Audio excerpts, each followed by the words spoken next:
Our next witness is Gayle Trotter. I urge you to reject any actions that will fail to make Americans safer, and in particular, harm women the most. I would like to begin with the compelling story of Sarah McKinley. Home alone with her baby, she called 911 when two violent intruders began to break down her front door.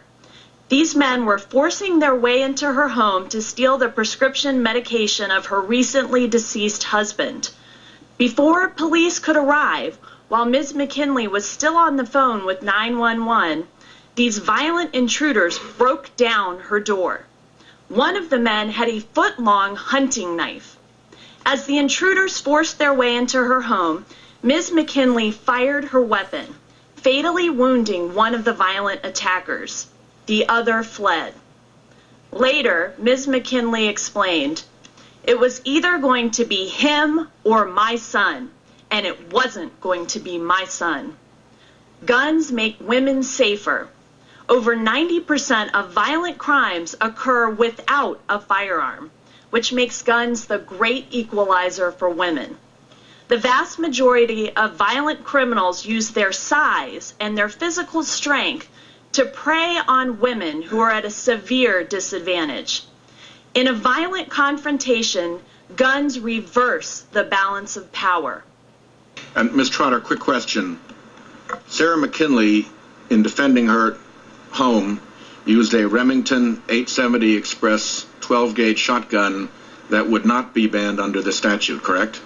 Under the proposed statute. I don't remember what type of weapon she used. Well, trust me, that's what it was, and it would not be banned under the statute. So it doesn't, I think it proves the point that with ordinary firearms, not 100 magazine, peculiar types of artifacts.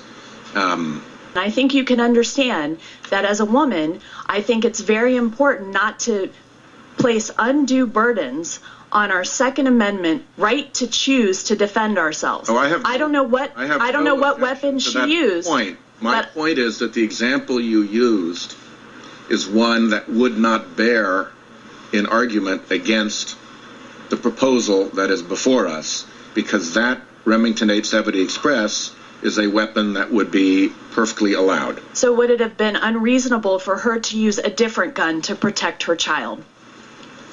I think that if she was using a 100 weapon, let me put it another way, she would clearly have an adequate ability to protect her family. How can you say that? Need for You are not a young mother who has a young child with her. And I am passionate about this position because you cannot understand. You are not a woman stuck in her house, having to defend her children, not able to leave her child, not able to go seek safety, on the phone with 911, and she cannot get the police there fast enough to protect her child. And she's not used to being in a firefight. Well, you'll have to, and I'll let you go back to another round.